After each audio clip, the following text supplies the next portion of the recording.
Bonjour, aujourd'hui je vais partager sur cette vidéo qui se nomme Œuvrer pour la paix, pourquoi et comment.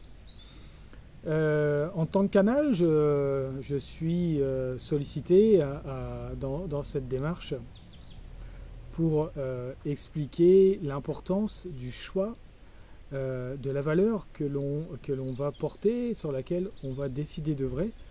Et donc aujourd'hui, cherchons à œuvrer pour la paix, plutôt que la guerre. Parce qu'on pourrait être tenté, lors d'aujourd'hui, de choisir une lutte contre la guerre. Et donc là, si on est dans cette démarche, malheureusement, sur le plan énergétique, on va aller dans le sens inverse réellement de nos choix, de nos valeurs.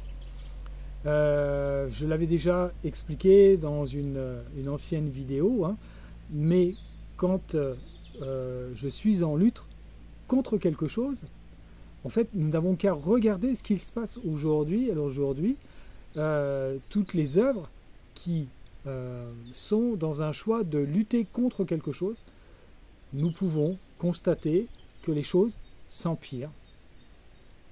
Elles montent crescendo, puisqu'on rentre sur le plan énergétique comme dans une lutte d'ego. Nous sommes un égrégore face à un autre égrégore, et donc du coup la lutte des dragons qui se lèvent, et l'un contre l'autre, et qui va l'emporter. Et donc là, quand on choisit d'œuvrer contre la famine, contre la guerre, contre un système, nous allons nous connecter à nous mettre face à ces égrégores, donc d'une puissance extrême, nourrie par multitude de concepts à l'intérieur de tout ça, de croyances, et ainsi de suite, et ainsi de suite. Et donc vraiment dans une partie qui peut être très très très sombre. Et donc, est-ce que, en état de conscience, est-ce que l'on pense réellement que l'obscurité va dire « Ok, merci, je m'en vais ». Non, c'est pas comme ça que ça va se passer. Bien au contraire, elle va renforcer son système pour ne pas sombrer. Alors aujourd'hui, autant aller chercher, je vais œuvrer pour la paix. Je vais choisir l'égrégore de la colombe, par exemple, qui est représentatif de la paix, mais on peut aller chercher d'autres valeurs, d'autres choses qui vont être connectées à cet égrégore de la paix, et donc retrouver aussi des consciences, des âmes, des vibrations qui sont dans cet égrégore, dans ce vortex de la paix. Et donc trouver du soutien pour aller œuvrer pour cette énergie, et surtout quelque chose que l'on me pousse à partager, c'est comment installer la paix en moi pour pouvoir la rayonner. C'est la vibration ultime que d'être en paix pour pouvoir dégager, vibrer cette paix à l'extérieur de soi, et surtout sans forcer, la vibrer tout simplement. Ne pas chercher à briller, mais à rayonner. Ça, c'est un axe qui est aussi très très très important, qui est primordial pour moi. Et donc comment je vais rentrer dans l'étude de ma propre personne pour être en paix, et surtout connaître ma vibration. Et donc là, je partagerai ultérieurement des structures par rapport à comment l'être humain est configuré dans la matière pour pouvoir œuvrer dans un sens ou dans un autre. Bien évidemment, nous avons des choses conscientes et inconscientes à gérer. Et donc, tout ce système inconscient, c'est le fameux iceberg 90% sous l'eau. De quoi est-il fait? Comment j'ai besoin de remonter toutes ces valeurs du fond de la mer pour pouvoir le remettre, déjà le faire remonter à la hauteur de la surface pour en prendre conscience, et pour pouvoir ensuite aller œuvrer avec le cœur, si besoin, aller transmuter ces valeurs ou reprogrammer ces valeurs. Donc là, c'est tout un chemin d'alchimisation en soi que que je partage, que je propose lors de mes séances, mes ateliers. Mais voilà ce que j'avais vraiment envie de partager aujourd'hui, hein. Comment je vais pouvoir œuvrer pour la paix, hein. Alors aujourd'hui, il me semble essentiel, en tout cas, dans le contexte dans lequel on est, de se positionner en tant qu'être souverain, de choisir la valeur dans laquelle on souhaite être, et donc, ici et maintenant, choisir la paix, plutôt que de se faire leurrer, puisque la fausse lumière, hein, c'est très bien joué aussi avec nos partis, de choisir une lutte contre quelque chose, hein.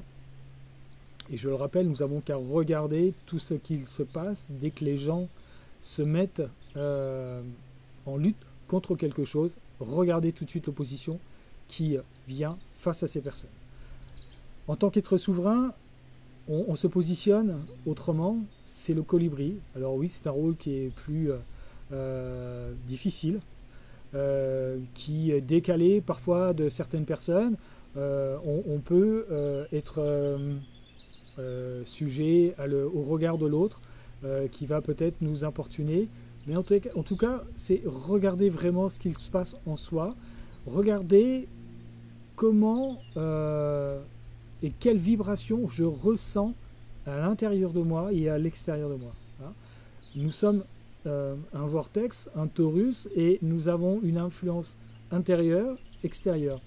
Les deux ne sont que des effets miroirs de ce que nous sommes.